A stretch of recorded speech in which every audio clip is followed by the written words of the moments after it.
मैं हूं फहद हुसैन और ये है सेंटर स्टेज। पहले नजर डालते हैं इशूज पे जिन पे आज हम बात करेंगे। रावलपिंडी में फायरिंग, शेख रशीद अहमद जख्मी, 4 मुहाफिज जां बहक। NA-55 में जिमनी इलेक्शन का क्या बनेगा? कराची में यौम आशूरा चेलम के धमाके, हुकूमत और सिक्योरिटी इदारों ने क्या सीखा या फिर रात गई बात गई?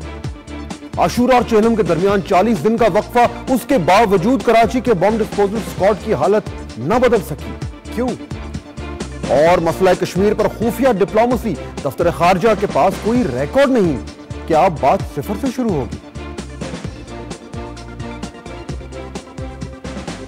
इन सब इश्यूज पे बात करेंगे, लेकिन पहले चलते हैं आज की टॉप स्टोरी की तरफ।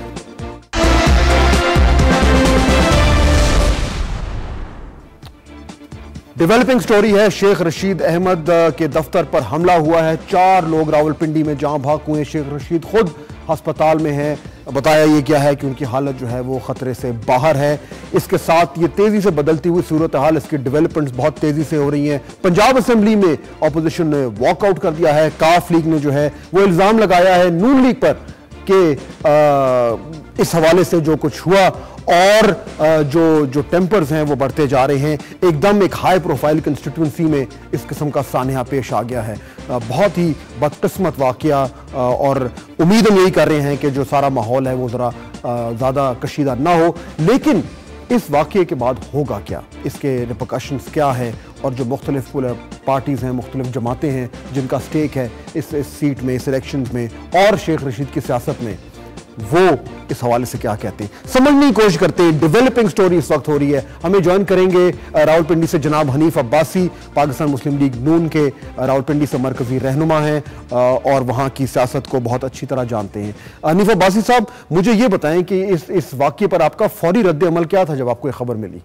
देखिए जी, उस वक्त तो हम पूरे अपनी कैंपेन में मगन थे, लेकिन जो ही ये हमें इतला मिली तो यकीन माने कि उसी तरह अफसोस हुआ जिस तरह खुदा ना खास्ता कोई हमारा अपना कारकुन या हमारे अपने लोग जो हैं उसमें से कोई जख्मी होता या फौत हो जाता। और ये बड़ा अफसोसनाक वाक़या है। अगर आप तारीख को देखें तो रावलपिंडी की तारीख में ये चीजें कभी भी नहीं थी। अभी हमने पिछले 2 इलेक्शन भी शेख साहब के मुखालिफ लड़े हैं और तनहा लड़े हैं, और बड़ा पुरअमन शहर है।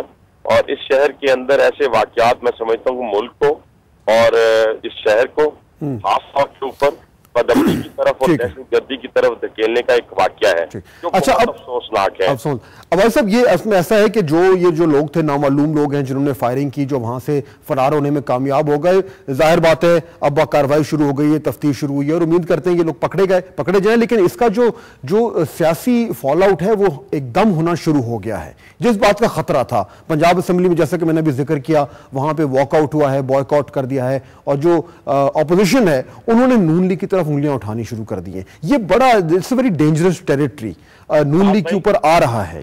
बात भाई देखिए, सबसे पहली बात तो ये देखिए, इस मुल्क की खैर मनानी चाहिए, और उसमें सबसे पहली बात यह है कि जब हमारे जैसे लोगों को, जिन्होंने हमेशा यहाँ पे सियासत की और शेख साहब की मुखालफत में सियासत की, अगर हमें अफसोस है और हमारे कारकुनान को अफसोस है, हमने अपनी कैंपेन कल शाम तक सस्पेंड कर दी है, तो इसका मकसद ये है कि हम यहाँ पॉइंट स्कोरिंग के लिए नहीं बैठे हुए।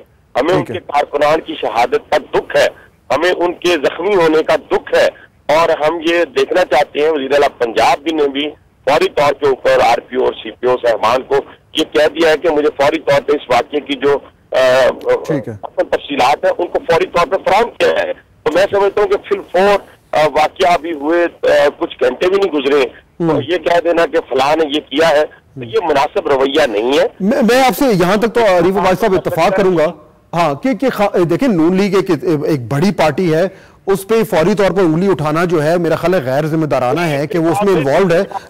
लेकिन जी, आपकी बात काट रहा हूँ, 1.5 माह थे हम यहाँ इलेक्शन कैंपेन में शेख साहब की मुखालफत में, लेकिन किसी एक जगह के ऊपर कोई वाकया ऐसा रूनुमा नहीं हुआ कि हमारे और उन लोगों के दरमियान किसी किस्म की कोई हुल्लड़बाजी हुई हो। अच्छा हनीफ भाई साहब, ये चौधरी जहीर साहब हैं